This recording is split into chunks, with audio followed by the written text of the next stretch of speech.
Banks are racist, right? Systemic racism, that's the word. No matter where you are in this country, especially of late, you've heard the word systemic, right? Oh, it's baked into our system. You know, we were built on slavery, right? So it ain't gonna ever end racism, systemic racism. Okay, and one of the ways that we hear that it's displayed is through the banking system. Banks are racist.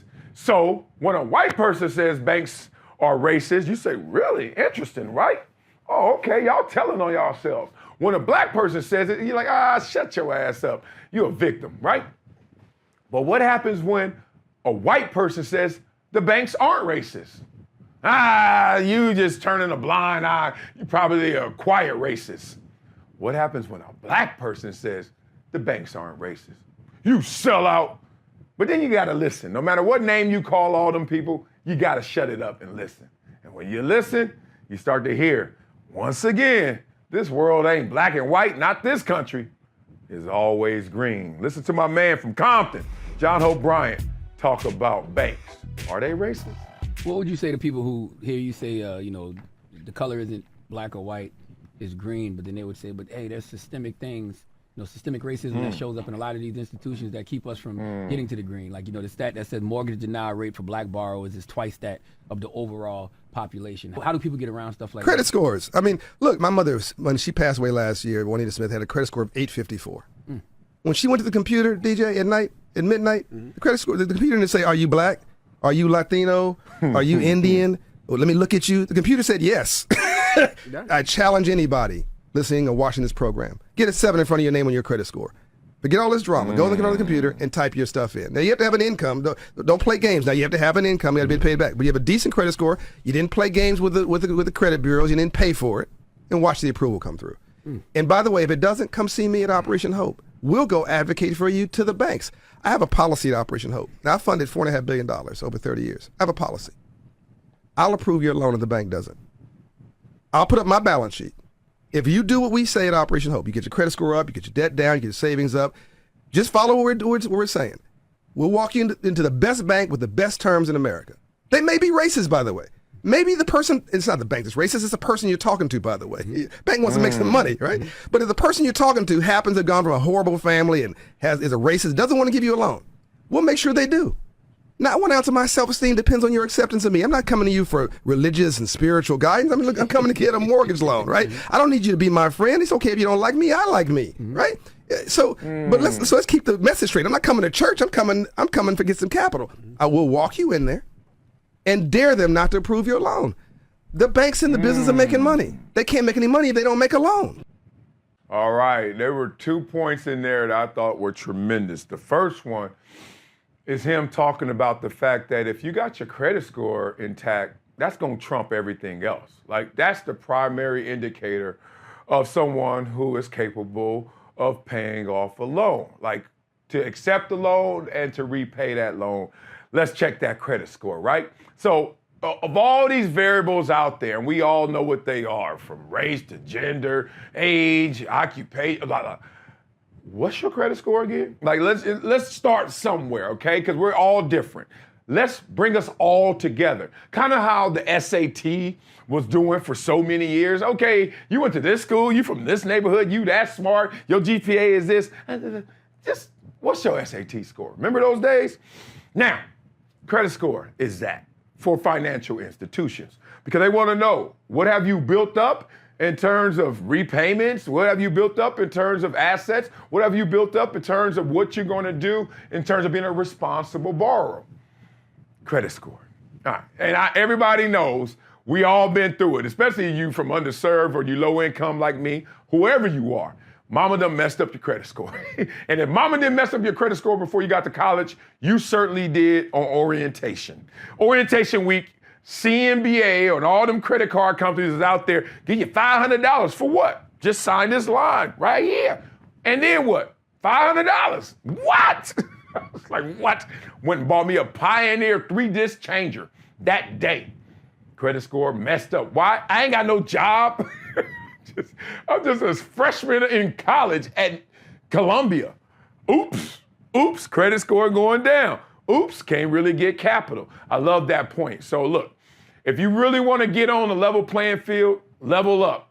with your credit score. Simple as that. But this is the greater point. Oh, goodness. Because y'all know me, I ain't trying to hear it. I say be greater than your greatest excuse. And everyone has an excuse. I don't care who you are, the most affluent person in this world and the person who's dealing with the most adversity. We all got a list of excuses. I ain't trying to hear it from myself. I ain't trying to hear it from you. Simple as that. And one of the excuses is, oh man, they hating on me. Ain't nobody hating on you. You are in your own head. You are the star of your own movie. That's why you always thinking people thinking about you. They ain't. They not.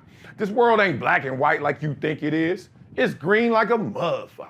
So let me say this, because I see this really sniping a lot of people.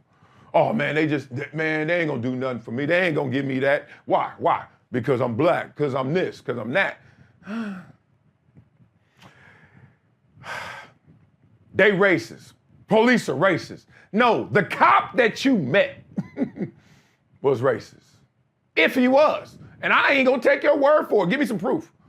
I'm really like that. Like people always be saying stuff. I'm like, dog, I love you. We've been lied to, a lot of us. And today, I ain't talking about your granddaddy. Stop telling me what granddaddy went through. You ain't granddaddy. I'm listening to granddaddy for his story. Your story is different than granddaddy. That's why you were listening. Okay? Today's story is different than that story. I'm not trying to hear it, bruh. That's why I always say, I am not a man of the people. I'm a man of the person. It is not a group of people I know that I'm riding for them blindly. My own family got backstabbers in it. Yours doesn't? I got people in my family try to snipe me. Are you kidding me? I ain't riding for all y'all. Excuse me, what's your name again? Okay, our relationship? Okay, let's talk. Oh yeah, what's up, cousin? That I ain't never seen living in Shreveport, but twice. You know what I mean? Like I ain't riding for nothing. Fully, blindly, until I know what it is. If you ain't my kid, you ain't come for me, I'm listening.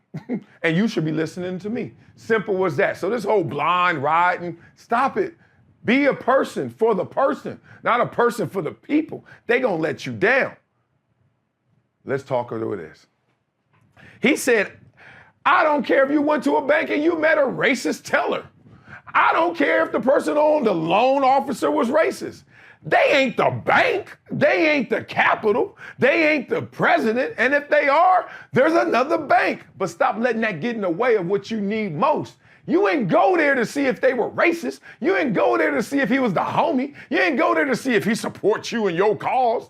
You went there for money. Don't lead till you get it. Capital, not character. And that's the thing. I swear, man, because when you start having these conversations, what do they say? It ain't about civil rights. It's about silver rights. Not civil, silver. And that's what Martin Luther King started to talk about at the end.